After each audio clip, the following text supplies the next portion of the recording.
following program is a PBS Wisconsin original production. Anyone who lives inside the United States can never be considered an outsider anywhere within its bounds. Dr. Martin Luther King Jr. wrote these words in 1963 as he sat in a Birmingham jail. Hello, and welcome to this special edition of Why Race Matters. I'm Angela Fitzgerald. Today, as we celebrate the life and legacy of Dr. Martin Luther King Jr., we reaffirm his quest for a more just and inclusive world. But we also recognize that many within our communities do feel like outsiders. For them, social and racial equity remains a dream unrealized. King knew all too well the pain and despair they feel. Yet in his struggle to overcome ignorance and hatred, he never lost hope. Over the next hour, we'll hear from 3 Wisconsin residents about their experiences dealing with matters of race and how these challenges have only served to strengthen their resolve.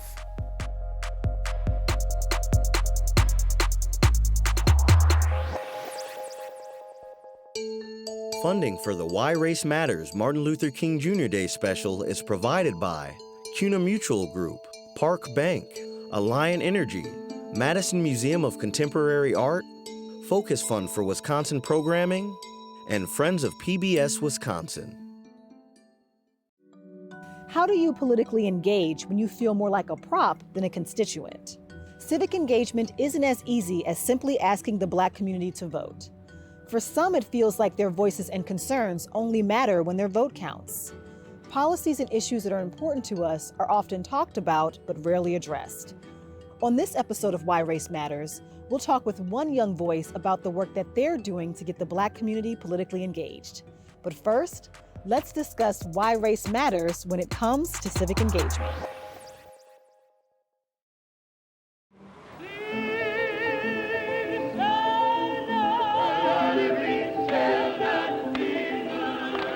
Civic engagement is recognized as one of the keys to American democracy, and voting as one of the primary actions through which people can become engaged and let their voices be heard. The Wisconsin Constitution, adopted in 1848, prevented Black people from voting, but allowed white men, regardless of their citizenship status, and Native American men who renounced tribal affiliations, to vote. Ezekiel Gillespie, a Black Milwaukee resident and former slave, fought and won the right to vote in 1866, establishing the vote for Black men in the state 4 years before the 15th Amendment. Even then, state and local officials continued to use other discriminatory practices, like poll taxes, literacy tests, and direct intimidation, to silence the Black vote. A 2017 study found that nearly 17,000 registered voters in Dane and Milwaukee County were kept from polls by the state's voter ID law, a law that disproportionately affected low-income and Black voters. Voter suppression still remains today. Despite these setbacks, Black people have historically created their own pathways to civic engagement, and particularly when their interests are met. Grassroots activist and coalition leader Tatiana Benson shares her experience working to promote Black civic engagement in her community.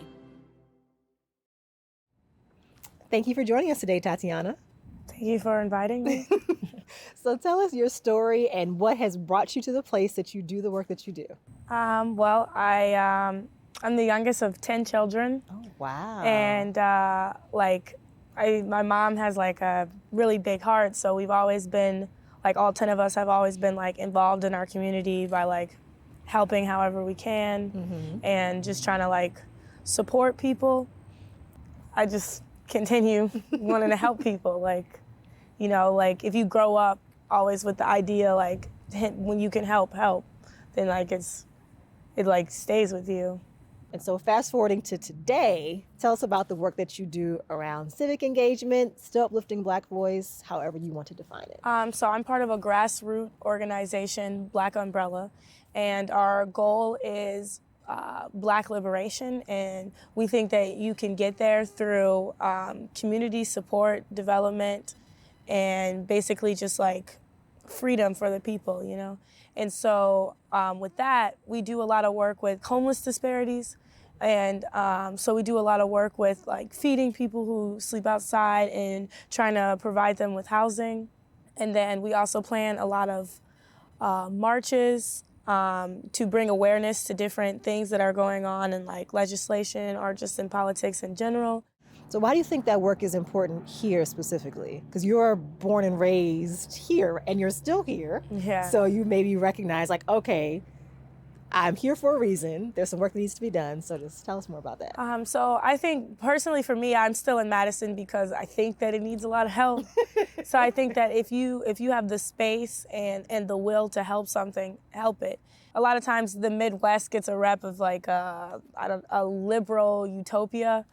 And so I always tell people that Wisconsin is like cold Mississippi. You know, there's some things that you love about it, but it has some real issues that need to be like fixed. I think like the South, when you think about the South, you think about segregation, you think about organizations like the KKK, you think about like really overt, in your face, like racism. Yeah. And here, I don't think we get that sort of recognition. Well, like you said, we're seen as, especially like Madison, we're seen as liberal. Like those things don't happen here. And you're saying like, it does, just in a colder temperature. So I guess what would be the ideal for you as someone who, again, born and raised here, committed to doing work here to create a state that you want to see, that you want other people to experience? Like, what would that ideal look like in a perfect world? You know, this is actually a question I'm asked a lot, and I always feel slightly bad for my answer because it's like not the one that people are looking for. Okay. Maybe it's because I look at things too deep sometimes, but, you know, I couldn't tell you what that looks like. I don't know what justice looks like. I don't know if Black people know what justice looks like in general. Have we ever really gotten it? So I couldn't tell you what a just world looks like or feels like. I just know that this isn't it. So I can't tell you what a good Wisconsin looks like. I just know that what we have right now, doesn't feel like it's right. So it just needs to be better. I mean, that's a perfect answer. Like, I don't see that as being a wrong answer because you're right. We maybe are upholding an ideal that we've never seen modeled. Yeah. So how do you aspire to something that you don't even know what that looks like, right? So, wow. So Tatiana, I'm interested in your thoughts around voting, specifically the messaging that is typically put out there for Black people to get out and vote, you know, those of us who still have that ability to do so. Because that's also kind of couched with the opinion of some that either their vote doesn't matter or like the lack of enthusiasm around voting because of who the options are. So what are your thoughts on just that topic in general? So when I wasn't able to vote, actually, I'm only 19. So when I wasn't able to vote, I used to preach to people like, vote. You have to vote every election, every time. You have to vote because people fought and died for us to be able to vote. Like our ancestors didn't, you know, take that just for us to not vote. And then when I was able to vote, I started thinking about the fact that like that is hard. Like I get it's my civic duty, but isn't it a civic duty to like give me something to actually vote for? Because, you know, and then I started thinking like our ancestors fought and died for us to be able to vote, to have the right to vote. And I think it's a form. I think it's a form of oppression to tell people that they have to vote even when there's nobody representing something that represents them. I think that the two-party system that has been created by corporate backing has forced Black people in America to feel like last resort is a real option. And I don't think that a last resort is a real option because I shouldn't be voting for somebody that has out loud and open, like been like, no, I don't support things that I support to my core. Like I just don't think that that's fair to be asked to participate in everything that doesn't actually participate in my life. Like to ask me and then people will be like, oh, you're voting for a lesser evil. Like, why do I have to vote for evil at all? Why are those the only options? Now, I would say that it's important for everyone to vote every election because there's always multiple things on a ballot. And so you don't know what you might be missing just because the main thing on the ballot isn't something that write somebody in, you know? Like, and don't make it a joke either. Don't like write in a joke. Like, if you want to write your mom's name down because you truly think she could rule this country, run this country better than somebody else, then like Right. do that. Or if you want to put down someone you know who won't get enough votes, but you truly believe that they'd be a better governor for your state, then that's who you should vote for. You know, you shouldn't feel forced to give your vote to somebody who has done nothing to earn it. So it's a conversation that's bigger than just get out and vote. I mean, registering is great, practicing that right is great, but it's beyond that and more of the representation piece. And then like, what are the issues? And if those things aren't there, then Yeah. like you may be encouraging people to essentially like waste something that's been so like valuable and that's been fought for like for Yeah. so long. And the more that you vote, because it's funny to say, because like I'm saying, like you don't have to vote if it's like it's not supporting you, but the more that you vote, the more you'll start seeing things on the ballots that support what you're trying to say. The more you'll start actually seeing things that represent your voice. It tends to just stop with go out and vote Yeah. and not with what are you voting for, even understanding the issues Yeah. that you could be voting for. So once you are able to vote, like these are the things that these people stand for and breaking it down so people understand what they are, et cetera. Because there have been even things I've seen on ballots, and I'm like, I don't even know what this word means. Yeah. Like with all the degrees that I have, I don't know what this is, but these are the choices. And I feel like I need to check one just because it's there, but no one's defined this for me. It's been worded in a way that feels very complicated. So that can feel like off-putting for people and a barrier to doing exactly what we're encouraging them to do. So I don't know if you ever heard of Afro-pessimism. I have. We're talking Yes. about that in one of my classes now. Yes, so I don't believe that Black people can be free in the society that we live in. So it's a big thing to question the entire foundation of our country. But when you think about it, our entire foundation of our country was written and created and built on the back of Black people. We were never meant to thrive or succeed in the system that we live in. It wasn't created to support us either. So we keep trying to like, okay, how can we do this? How can we do that? But the truth is that you can't fix something that's not broken. You just can't. Mm-hmm. So no matter how much you change it, at the end of the day, you will, just like that book, The New Jim Crow, you will always see a new system emerge that is meant to oppress people. Like it will always show up in a society that was created to oppress people. So you have to change it and fix it. You know, and when you say destroy the system, people get really scared. Right. I remember I actually said that on the news before, and I got a bunch of like comments and like basically hate comments. I was getting hate mail. And people were like, you can't expect people to support you by saying stuff like destroy, like this is our country, you know, like you should feel love for it. And I do feel love for this country. That's why I want to destroy the evil that lives within it. And that's the system we live in.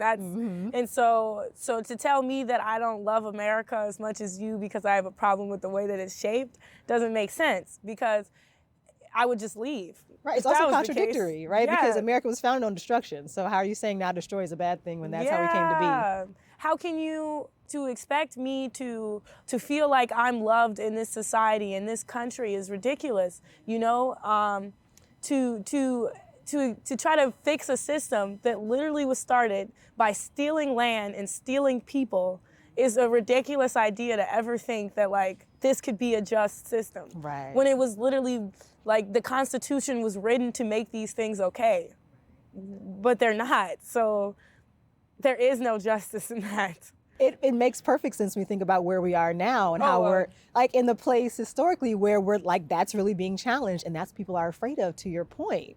Right? People are afraid of something new, but we've never reconciled where we came from. So people are trying to say, hey guys, you recognize that like historically this is why we are where we are. Can we acknowledge that in the hopes of building something new and moving forward? But you're absolutely right. Thank you. Like you just dropped some major knowledge right now. That was like a class. Like seriously, that was like a graduate level class, which you just described very like succinctly, why we're in the place that we are and why someone like you gets the pushback that you get. When you're simply trying to uplift these very salient points, people don't understand. Like one point in time, we weren't even considered human. So if we have recently are still, well, not even recently, like we're still fighting for humanity, hence Black Lives Matter. Like that's the same argument as when we were considered 3/5 of a person. It's the same thing, just written in a different form. Yeah. So that's why people are doing the things that you're discussing, like questioning whether or not I can even vote for something that's for my best interest if my humanity is still a question mark in your mind. If you've never acknowledged me as being equal to you, then how can I trust you with my vote, right? You also think about how it works. Like when you want to add an amendment to fix something, you like add an amendment to fix something, but the old rules are still written in there. Like you don't just take them out. Right. You know, so somewhere it's still written that Black people are 3/5 of a person. Right. But then we decided that they'll be awarded the same laws as people who are fully human. Like we never unwritten the fact that Black people were 3/5 of a person. Like that's never been unwritten. You can't unwrite it. So I mean, given that, and given those who will be watching this, either can like relate because they're doing the work too, or have been impacted by some of the systems and things you all are trying to overturn, or those who are like, wow, this is something I'm hearing for the first time, didn't know that there were people like you that felt this way or were like committed to this work in this way. What do you want either audience to take away from this conversation? That honestly, if you're doing nothing or you're not even like actively trying to do something, like, because I'm not saying that not everybody can do everything. Right. But if you're not actively trying to do your part, because I think everyone can play a role in fixing America, Wisconsin, Madison, everyone can play a role. And so I think that the takeaway is just that, like, do something. Yeah. Like, because if you're not, then you don't care. And that hurts to think that people wouldn't care about other people living happy lives, you know. Whew, that is so true. So it's not a convenience thing. It's not a when it's nice outside, I'll go protest, but we're going to take a break during the winter months, you guys. Like, what does it mean to really stay committed to something for decades, if that's what it takes to bring about that change? Wow. Thank you for that, Tatiana. Representation is on the rise politically within the Black community. In 2020, a record number of Black women ran for Congress. It's a small step, but an important one. The more representation we have, the more likely that policies that positively affect our communities get passed. There's no doubt that race matters when it comes to civic engagement. But maybe it's time to stop lecturing certain communities to vote and start asking how to earn their vote instead. To learn more, go to pbswisconsin.org/whyRaceMatters.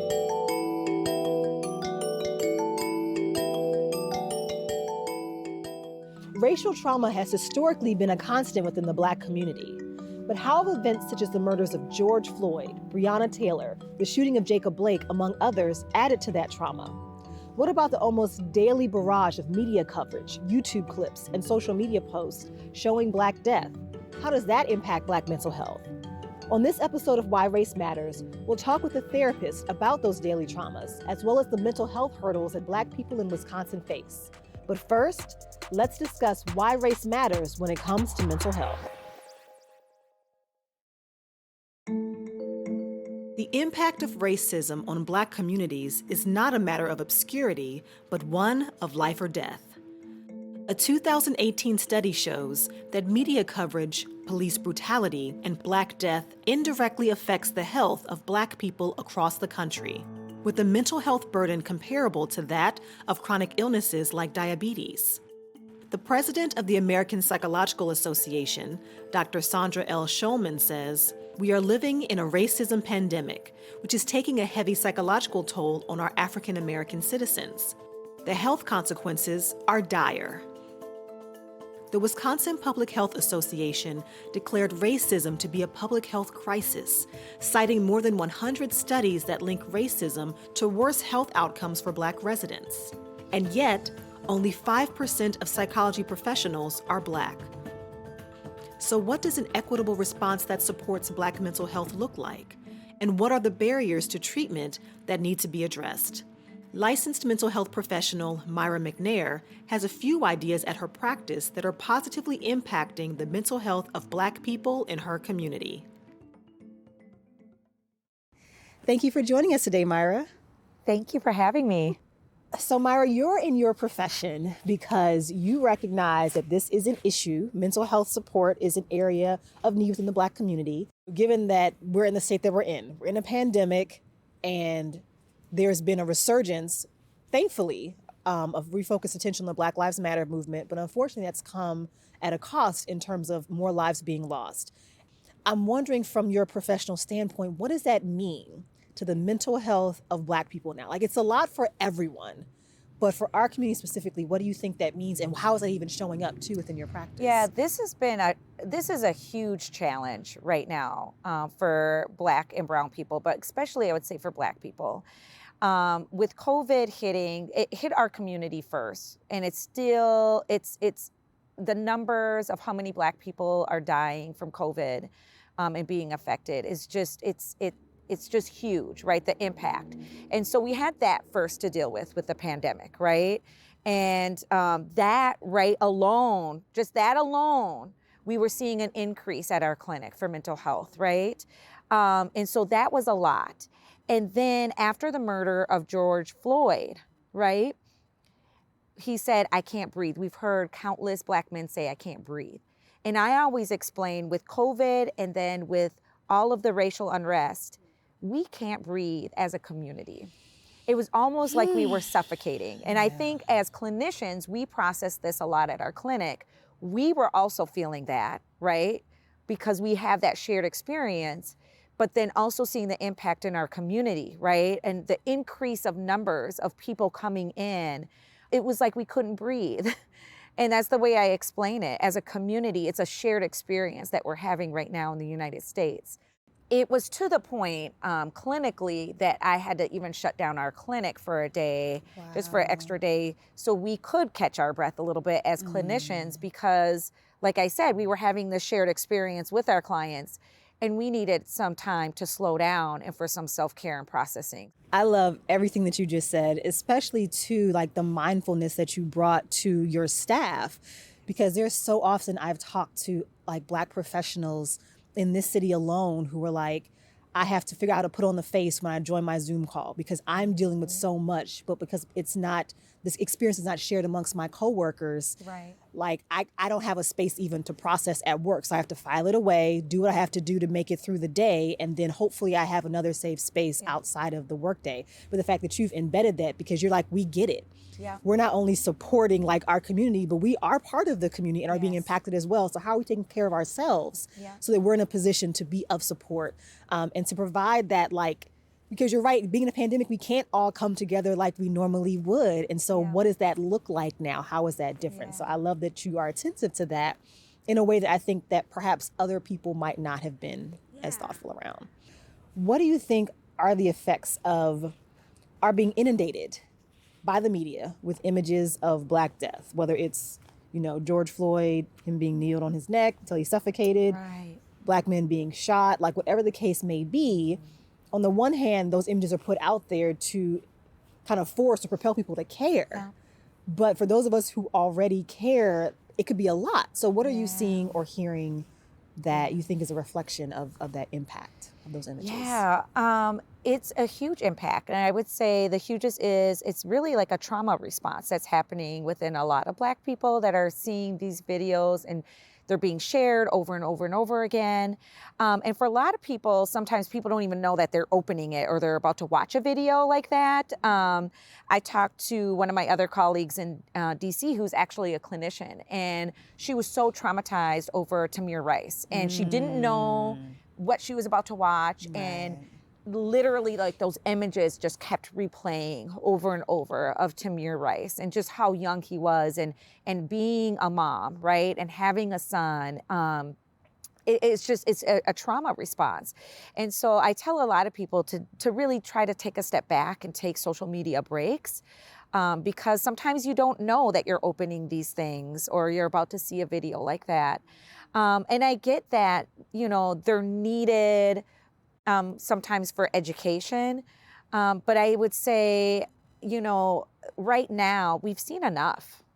But it's really hard, I think, for Black people to really just be exposed to that kind of trauma And it's not new, unfortunately. This trauma is not new. These type of traumas have been within our communities really since slavery, right? And we talk about lynching, and now it's just a different form of it. Yeah, that does feel like the frustrating thing, that the need for this to continue, because that was Emmett Till's mother's, like her whole reason for having an open casket funeral for her son. And we've all seen the images of what he looked like, was to show this is what you've done. This is what we need to change. But we're still then feeling the need to show these images to encourage that same line of thinking. It becomes frustrating. Like you said, it has a super negative and triggering impact. And on the flip side, I see some folks who are opting out of so closely following certain headlines and instead trying to put out funny content or other things, being criticized for not focusing on the issues at hand. They're like, I need a break. Like, I cannot take this in 24/7. So what do you say to those who are like, yes, let's pivot, let's present some joy, right, in the midst of what we're seeing as some very, very violent, very graphic, like, images and representations of themselves, potentially? Yeah, I think it's a balance, right? Because I think, I have a younger daughter. She's 18, just turned 18. And for her, when she saw a lot of her friends who were white from high school start, like, just posting things about cooking and, like, other things like that, she was really offended. She really felt like, our whole community is hurting and we're grieving, and you're carrying on like nothing even happened, right? Yeah. And so I think that there's a balance. I think for Black people, it is great. I have posted myself about restoring the joy, restore Black joy, and finding ways to take care of ourselves, finding ways to have joy in the middle of a pandemic, or I would say pandemics for us. Yes, multiple. Is really important. So I think it's a balance. I think that, to use our social media platform for those different things, but I think also to remind ourselves that we are human and we need joy. Yes. We need peace. And it's so hard for us, I would say so much more harder because we have, yes, COVID, but then we have all of the other things that come with the systemic racism in our nation as Black people. So it's not so much as being Black, but it's all of the racism that we have to deal with. Absolutely. That makes it so hard to find joy and to find peace. Like you mentioned, structural racism didn't just stop because of George Floyd and others' deaths and because of COVID. So you have all the things that were already there on top of what's being layered on those existing issues. So taking care of self, and I would say being like an intentional act. There are those who might feel like I need to do something. And then there are people outside the Black community that are looking to us as the solvers of an issue that honestly we didn't create. So for those of us who feel as though I am personally impacted by what's happening, while at the same time, like, feeling this compelled to do something, feeling this call to action placed on me, that has to be draining. Like, that has to do something to us. So what do you say to that? Yeah, I would say it's really hard, right? It's a really huge impact on our mental health because we don't get a chance to pause and heal. And I think it kind of makes sense because we can't really fully heal when we're talking about a whole shared experience, right? We're talking about a collective healing. We can't really do that until there's some type of change. So I think it's a really human instinct to want to say, okay, well, we got to solve this problem. Even if we didn't create the problem, we have got to help or create some type of change because for the next generation. Exactly. Right? There can't be a healing if this keeps happening, right? Because then we're going to try to heal and then there's something else that happens. And then we try to heal and then something else happens, right? But it doesn't make it easy, right? And I think it creates a lot of toxic stress. And I always say that toxic stress causes a lot of inflammation in our body, which then causes a lot of other health issues. And I think that's why we're also seeing a lot of issues within our community with health, as well as mental health too. So it's just managing that maybe expectation of, even though, yes, you want to solve this for your own children, for generations to come, that the approach may need to be managed to not create those other sorts of health problems that you mentioned. And I think, again, it goes to balance, right? And creating this balance and making sure that, we are making things better for our next generation as much as we can and as much as we have the power to do so. But I think also we do have to push back within the white community, right? And say that, you really need to create change. This just can't be on Black people. We didn't create this system. We didn't create racism. This can't, and also us letting white people in on some of the movements, right? Because knowing that this just isn't our movement. This has to be all of our movement, right? This change has to be with all of us. Yes, and historically that has happened, right? Where there were white people who took part in the freedom rides, for example, and lost their lives alongside those who were Black that were part of that movement. So absolutely, this is not just our issue, right? It's all of our issue, and we didn't create it, but we need everyone involved to help solve it. And creating change happens on a lot of different levels.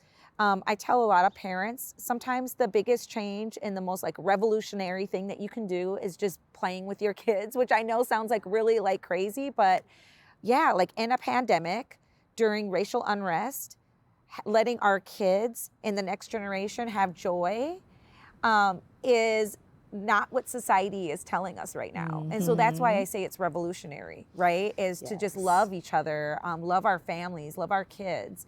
That is creating huge change. I tell people, you may not be a protester, right?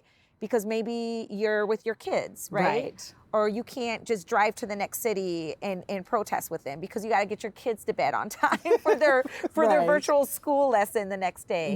And that is revolutionary. That is creating change in your own small way. I love that, reframing what revolutionary acts are, because you're right, protesting, marching, all of those acts are appreciated, but for those who can't do those things for whatever reason, what can you do that still speaks to self-care, love, joy, all the things you've mentioned? Yes. Whew. Okay, so I have another question for you. Okay. For people who were formerly like myself, who are on the fence about pursuing therapy, because as we mentioned before, even understanding that there is an issue psychologically is sometimes lost on us because we've never exposed to, this is what anxiety looks like, this is what depression looks like. And we may call it something else. I very specifically remember experiencing a panic attack in school years ago, and I didn't know what it was. I thought I was having a heart attack at I was maybe 22. And I went to the ER at the time, the city that I lived in, and they asked me if I used cocaine. And I was like, I've never used drugs in my life. No. And so they were like, well, we don't understand why someone your age would be having a heart problem. They never asked me about school. That eventually came out. They were like, oh, okay, you're a student, so this is probably why. But that didn't click to them to ask me before they asked the drug question, right? And it didn't click to me that was probably a connector. And so even after having that issue, it didn't register oh, I should probably talk to someone.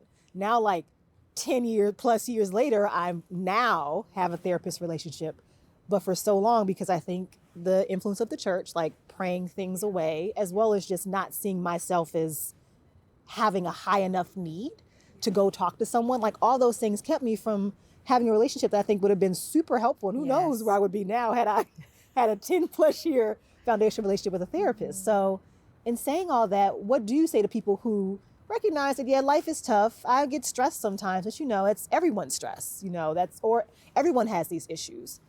What would you say to them to maybe encourage them to consider that, yes, you're stressed. Yes, everyone's stressed, but a therapist relationship could also be beneficial to you?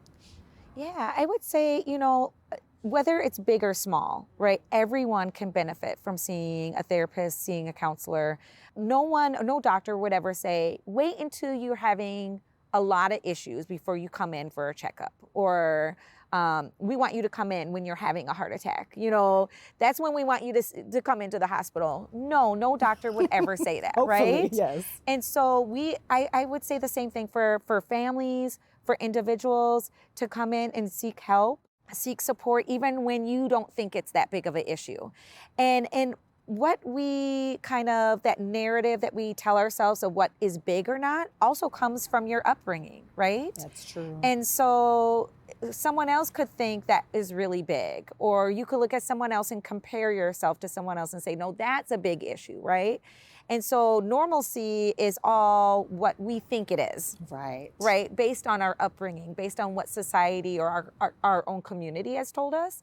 And sometimes when we go in and see a therapist, we get a different perspective, right? And someone can say, no, that is really stressful. And sometimes it shocks people like, wow, it is? I didn't realize I was walking around with this stress, or I was walking around with this issue that I just thought I was supposed to have it. Right? Because we were taught that it was normal, or this is what I'm supposed to be dealing with, or maybe you saw a parent that was really kind of had a lot of anxiety, right? And sometimes we pick up on those things, right, from our parents, and we don't even know that. We just think, well, I thought that's how I was supposed to feel, or everyone walked around stressed like that, right? And so I think it really gives perspective. It creates a better you, and that's different for everyone. Whew. So there's still more work to be done, but it Yes. sounds like there's still like hopefulness, like within the midst of the challenges, which I Absolutely. appreciate, which has always been at the core of our community. Yeah, Thank you so much, Myra. thank you. The constant stream of negative messages and images associated with being Black is honestly exhausting. On top of this trauma, many within the Black community are also tasked with leading the charge on social justice. This daily struggle can be devastating for Black mental health, which is why race matters when we talk about it. But there are ways to get help, people like Myra willing to listen, and the reminder that finding joy is a revolutionary act.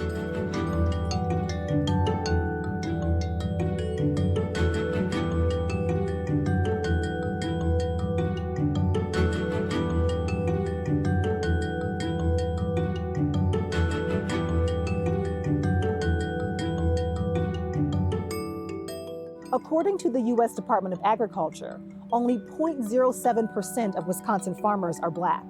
That's less than 1%. Where our food comes from and who has access to it can have a huge impact on the health of a community.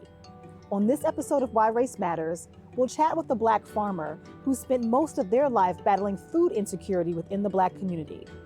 We'll also discuss land access and other barriers that prevent Black people from farming. But first, let's dig a little deeper and explore why race matters when it comes to our food.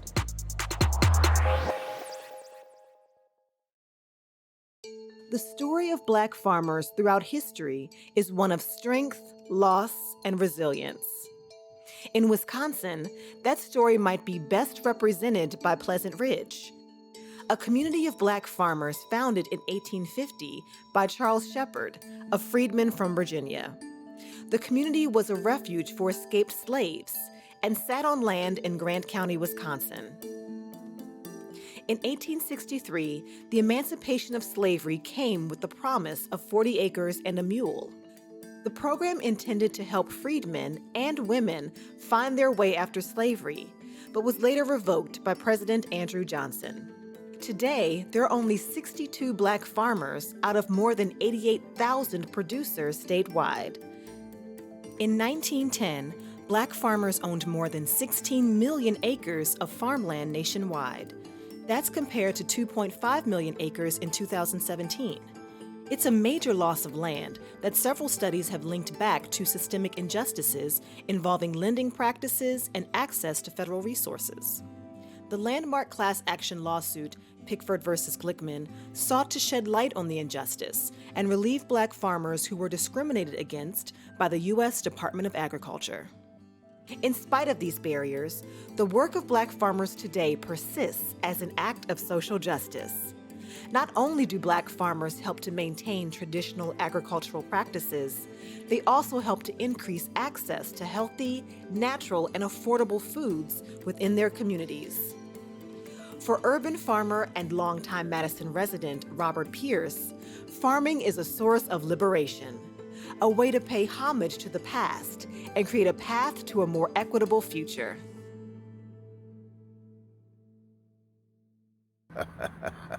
So thank you for joining me today, Mr. Pierce.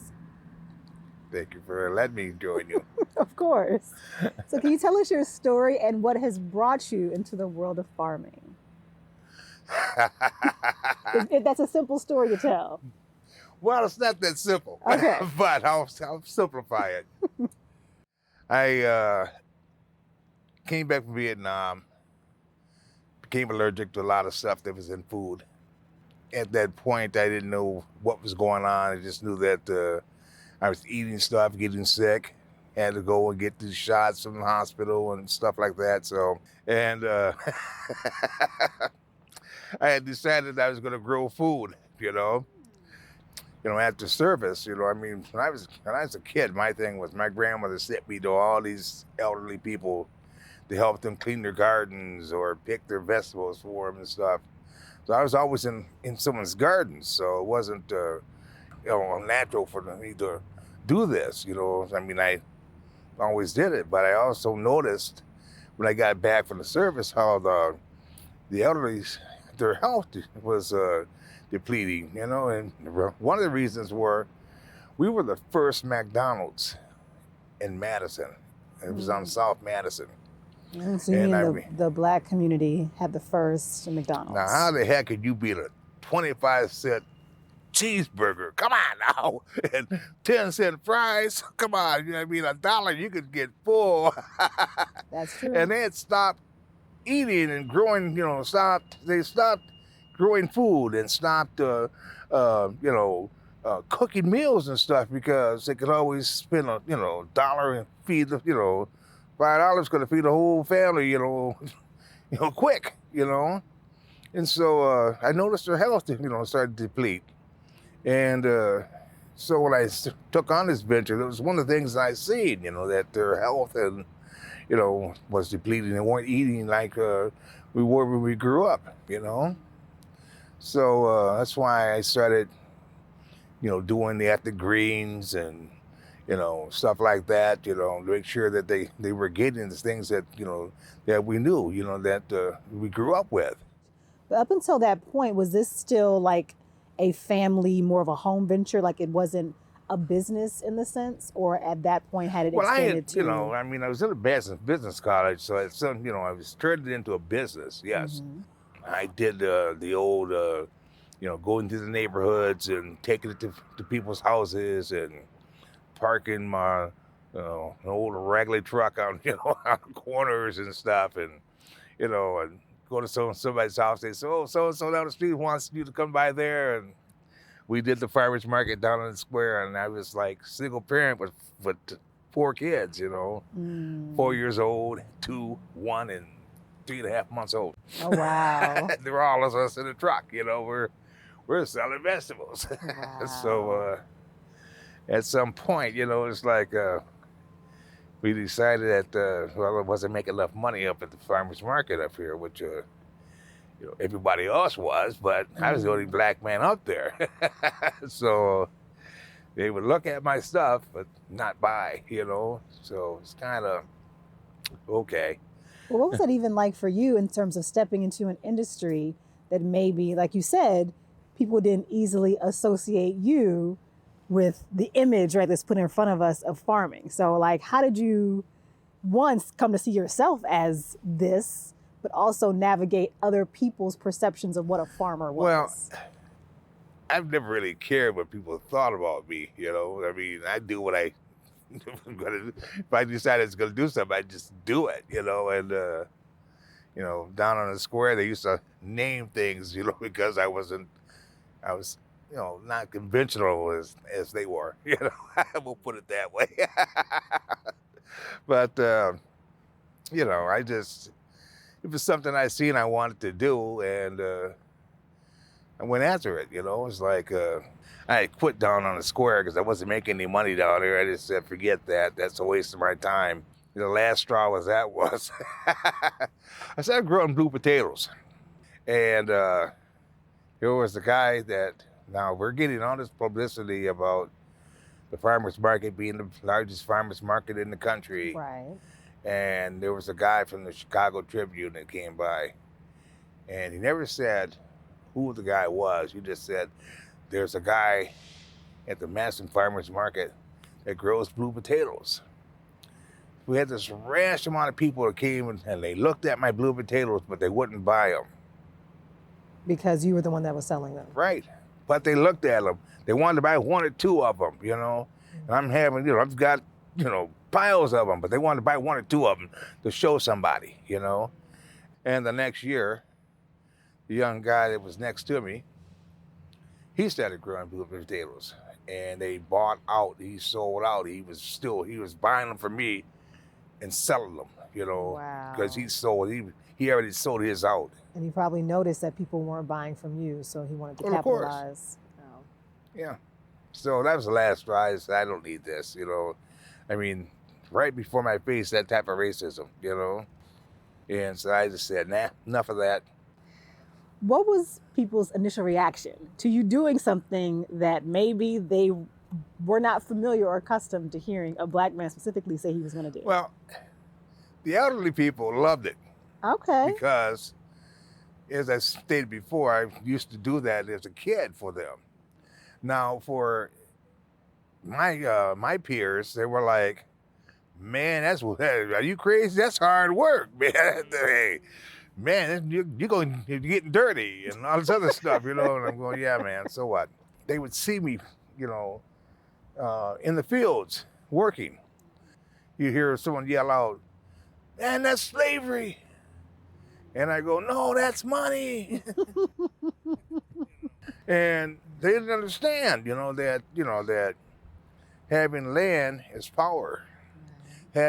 Growing your own food, where you don't have to answer to anybody, is power. Right. No one can take that away from you. Yeah, they didn't understand that. I mean, I could, go ahead and go to my field and get whatever I wanted and go home and eat.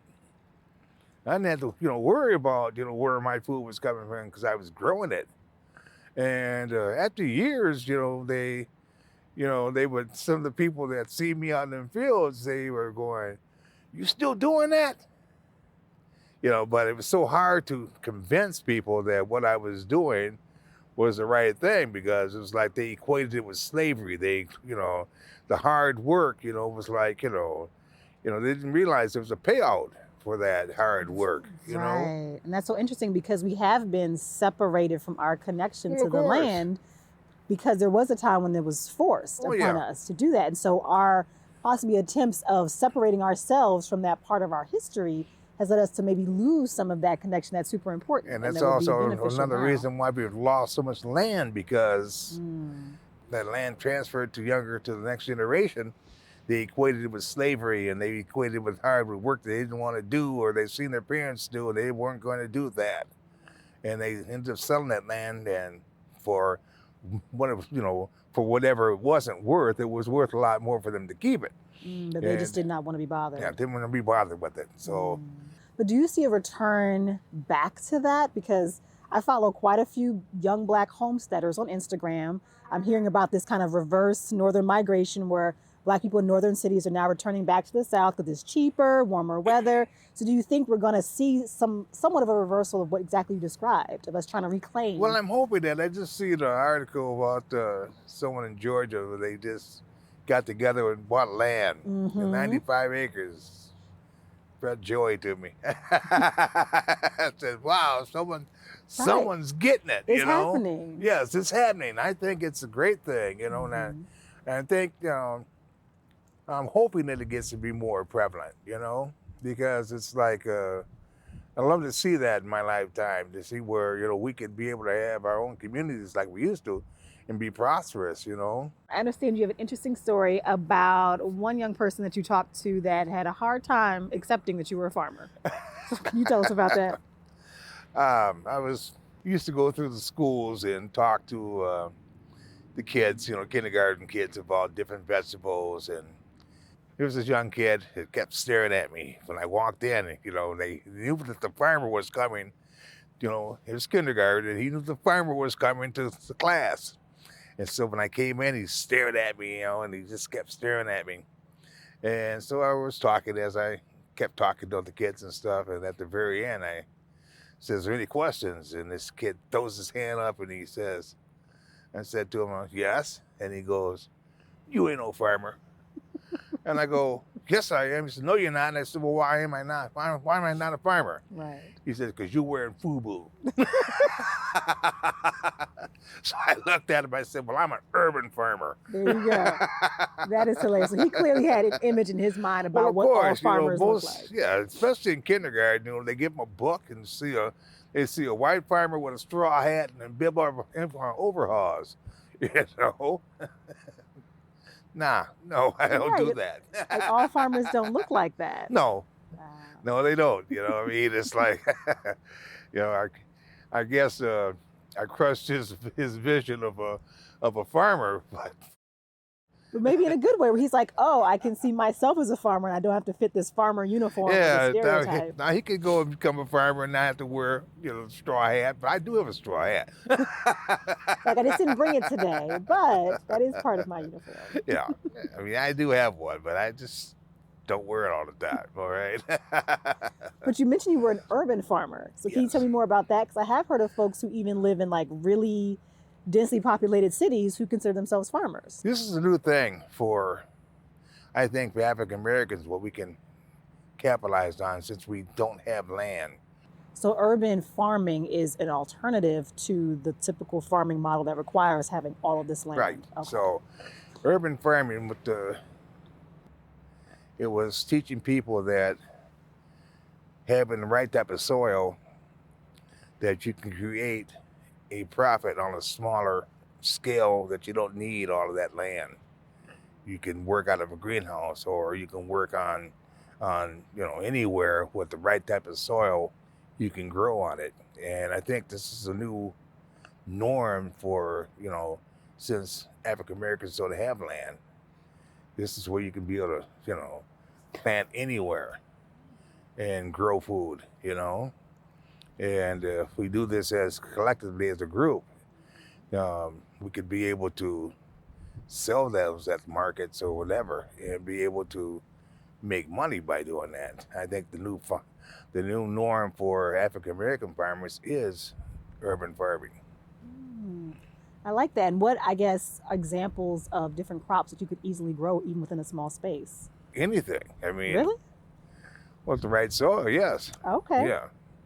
But, you know, I mean, your collards, your spinach, and kale, all these different things you can grow very easily, you know. I mean, out in the fields, you know, I'm doing melons and everything else, but I'm doing them on mounds and stuff out in the fields. But you have to have land for that, you know. So things just take But- up more space once they're fully Yeah, grown. but if you're just doing stuff in town or in smaller areas, you could be able to, you know, do smaller stuff, you know, like kale and stuff like that, high dollar stuff. Mhm. You know, out of greenhouses, you know, you can be able to do sprouts, which are, you know, 5 to 7 days, you know, and nutritious, and be able to make money with it. So that is an interesting model. It's like the land access part, not to ignore that conversation, it's still very important, but not to wait for that in order for like the growing to take place. I like that. I may have to do some Googling, figure out how I can do that on my small little patio at my house, see what I can grow. That's actually edible. You can do that out of pots and, you know, buckets and Well, what's the easiest thing to start with? Like if you're a beginner, you know nothing about anything green, but you want to try, the enthusiasm is there. What would you suggest people start with? leafy stuff, greens, lettuce, Leafy stuff? Okay. green and lettuce, stuff like that, kale. Those things, you know, They're easy to yeah, grow. they're easy to grow. I mean, you can't, you can't can't mess mess those that up. up too Okay. much. That's encouraging because I like those things too. So I'm gonna have to try those and Yeah, report back to you. If you mess those up, it feels like you were not paying attention. So if my kale comes out yellow, then you it's missed like, something. it just wasn't for me. That wasn't my Right. lane. Thank you for that. Food is essential, but the option to grow your own food is not a given in every community. Systemic factors such as land ownership, wealth, and location all play a role in healthy food options for people of color, which can then lead to health issues that can last for generations, proving why race matters when it comes to our food.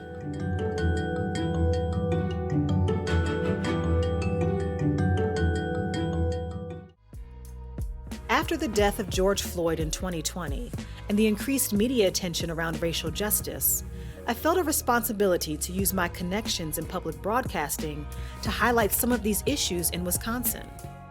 Certain spaces in Wisconsin are often credited as some of the most livable cities, but for whom exactly? A 2019 report from the Center on Wisconsin Strategy showed that Wisconsin ranks near the bottom nationally on a number of racial disparities, including worst for unemployment. Second worst for out-of-school suspension. Third worst for voter participation.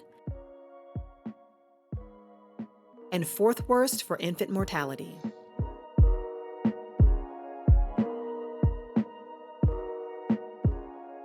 The Black experience in Wisconsin needs to be talked about. Our stories need to be heard.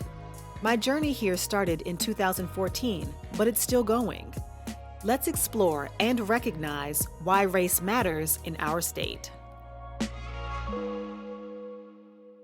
Social justice cannot simply be a phrase we use to describe a world we only dream about. It must be a call to action.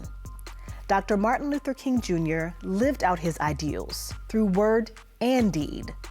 Let us honor his legacy by continuing to fight against injustice and intolerance. Only then can we turn his dream into reality. I'm Angela Fitzgerald. Thank you for joining us for this special edition of Why Race Matters. To learn more, go to pbswisconsin.org/whyRaceMatters to find additional links and resources to help keep you informed. There, you can also check out the Why Race Matters podcast, as well as additional episodes.